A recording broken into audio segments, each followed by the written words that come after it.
Hey everyone, so in this video, I'm going to show you how to start an LLC in 2024. I'm going to walk you through step by step through this process of creating your first company. So let's go ahead and get started with it. There's 6 steps that we're going to go through here in this video, helping you determine the type of business that you're creating, the name, finding a registered agent, articles of organization, an operating agreement, and getting your EIN. If you don't understand some of this, don't worry. I'm going to explain all of it as we go throughout the video of all the steps that are required to create your LLC. I certainly wish when I created my first company about 10 years ago that someone had made a video like this, because I was pretty lost and I ended up making some mistakes because I just didn't know what I was doing at the time. And so I want to help you avoid those mistakes in today's video. Let's go ahead and get started with this now. All right, so before we talk about how to set up an LLC, I want to just make sure that we understand some of the benefits of an LLC and ensure that this is the right type of entity for you to create, because there's actually a lot of different types of entities that we could start. And so some of the brief benefits here of LLCs, things like tax savings. I know my company, by having an LLC, it's saving me tens of thousands of dollars per year in tax savings. I don't want to go into too many details on like the specifics of it. You can look that up in a separate video. But also things like legal protections. There's something we call a corporate veil that separates you from the business in a lot of cases. Of course, I'm not a lawyer or an accountant, so do your own research. But also makes you more formal. So instead of billing someone as an individual, it is, you have your company, you have your LLC, and it really is making it look a lot more formal as a business. Also adds things like privacy, and then also the ability to bring on investors when you have an LLC versus if you are just, making money on your own through your own personal name. There's a really big difference there. So those are just some of the brief benefits that I wanted to share. But let's make sure that an LLC is the right type of entity for you. I would say 80% of the time, it tends to be that an LLC is going to be the right option, but there are other types of businesses that you can start. And I want to make sure that you think about these before you create your LLC. So we have things like C corporations, a lot of the big companies like Apple and Microsoft and Google, or a lot of startups as well, are C corporations. There's S corporations, nonprofits, joint ventures, limited partnerships. There's a whole list of these. For all of our companies, they are LLCs. And so assuming that you've done your research on this and you understand that an LLC is probably the best one for you, then let me show you how to set it up. Okay, so one of the first steps in creating our LLC is actually going to be coming up with a name for this company. And so every state's going to be different. The way that LLCs work is that it's really up to the state when you are registering. It's not like so much of a federal thing.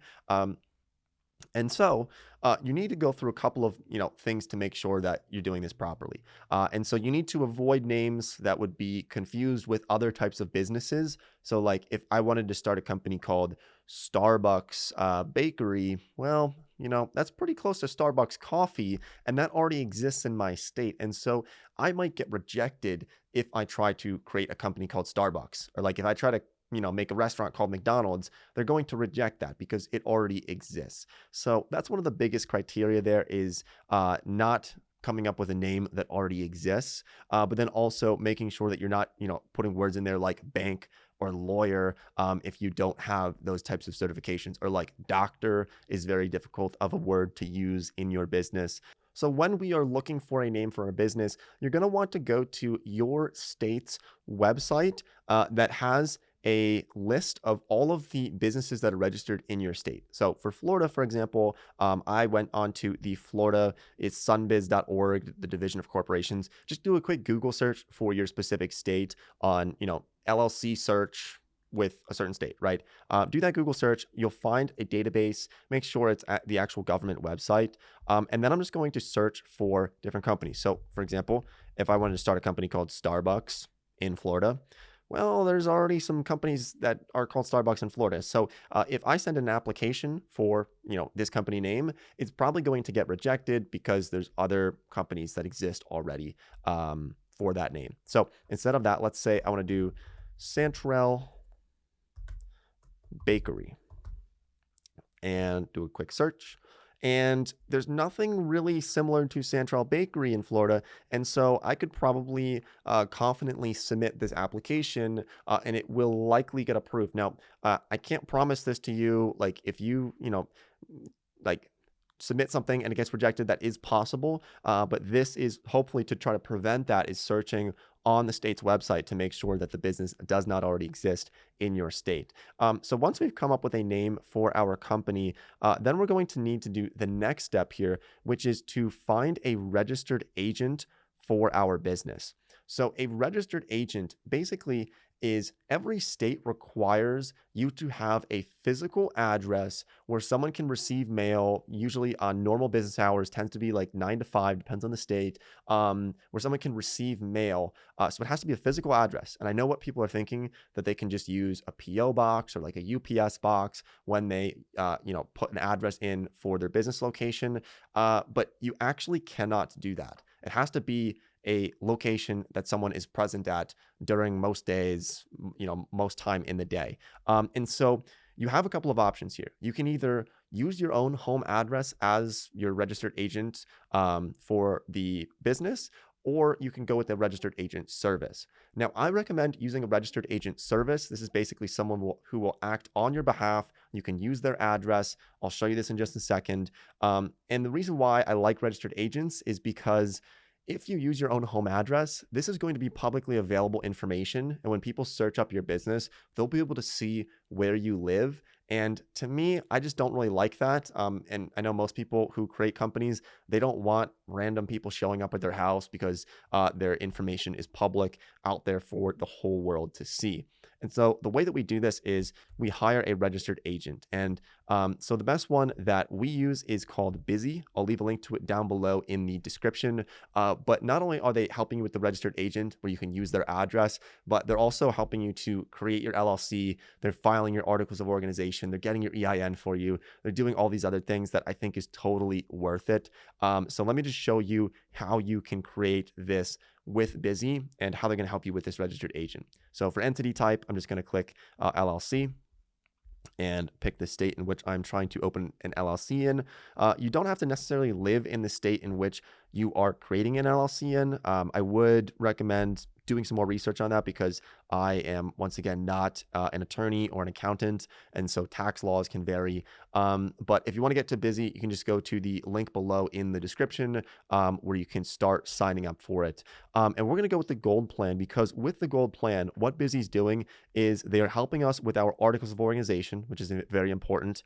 They're giving us free registered agent service for a year. They're also helping us with name searches, so we can do that. And then things like an EIN, and then also an operating agreement when we go with the gold package. So let's say I want this to be Santrel Bakery LLC, and the industry it's in is bakeries. And then I'm just going to click next. And then we can decide if we want a expedited state filing or not. Let's say for this, I'm really in a rush. I want to get this done as fast as possible. You obviously don't have to do this. It just depends on, how fast you're looking to get this set up. And then I'm going to fill out this information here. And then we get to the part where we can use Busy as a registered agent for us. Or we can decide if we want to use our own address. I certainly don't want people knowing where I live, and so I'm going to let Busy use this address, and it's going to be somewhere in Miami. That is the registered agent service. And so what they do for us now is that whenever there is mail that goes to that address, they will scan this incoming mail, they'll email it to you, or they'll upload it to a portal so that you'll have it available when something gets sent to that address. So let me just fill out some more information here and then we'll go through the flow. And we have some other options as well. I'm going to skip over this for now. The number of members, there's one member, it's just me. And I'm using the assigned address from Busy. I'm going to click on next, and I'm going to let them be my registered agent for the first year, which is free, which is awesome. I'm going to click next. And then they're going to help me get an EIN as well. And so an EIN is really important because this is essentially like a social security number for a business. So, you know how when you open up a bank account, you need to have a social security number? Well, if you're a business, you don't have a social security number. Instead, you have something called an EIN. So, this is what is used to identify you to the IRS as a taxpayer. It's like your taxpayer information. And so they will help you get this. You're gonna have to enter your social in here in order to get that. And then we're going to go through some other information and we can click next. But this is the process of going through Busy. It's pretty easy and they help you through this whole thing. So let's just go back to the little presentation I made for you because there's a couple of other important notes that I wanted to share with you in this video. Okay, so other things that we need, something called articles of organization. This is basically what you're filing with the state. Busy will do this for you. You can also do this on the state's website if you want to try to figure that out. It's a little bit more confusing. So this is going to be the LLC name, the address, the registered agent's name, just all the information that you're filing with the state, the management structure, and then submitting it to the state. Now, if you're using the gold package on Busy, they're going to do this for you. So it makes it very easy to file. But this is, obviously the most crucial step of creating an LLC is actually filing articles of organization with the state in which you are creating it. Another thing that you're going to want to consider making is an operating agreement. An operating agreement, while it's not required in every state, it's important because this is going to outline, it's kind of like, I think of it as the constitution of your business. So like what happens if someone dies, or what percent does everyone own in the business? Who's allowed to make certain types of decisions in the business? This is going to be very important, especially if it's a multi-member LLC. There's other people in the mix. You're going to want to have an operating agreement. If you're doing the gold package on Busy, I think they do create this for you, or they help you make this operating agreement. But I remember when I got my bank account for my first company, they said, do you have an operating agreement? You need to have one in order for us to open this account for you.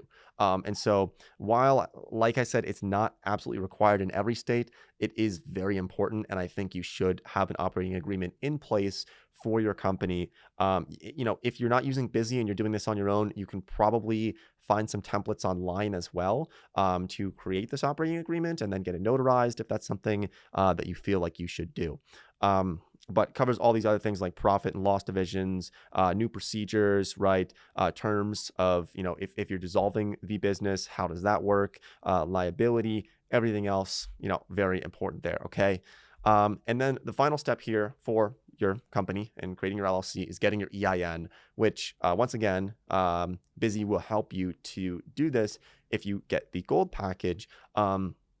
And as I explained earlier, this is basically the social security number for your business. And anytime you get paid, other companies are going to ask for your EIN in order to pay you. Because if you're a company and you want to write off expenses to another company and like payment, you have to have their EIN because you have to submit it to the IRS. Kind of similar to like when you apply for a job, they need to know your social security number because they have to report that information of how much they paid you to the IRS. Same thing goes with an EIN. So you can do this either through Busy or you can do it on the IRS website. You can find it on there as well. So those are the basics for creating an LLC.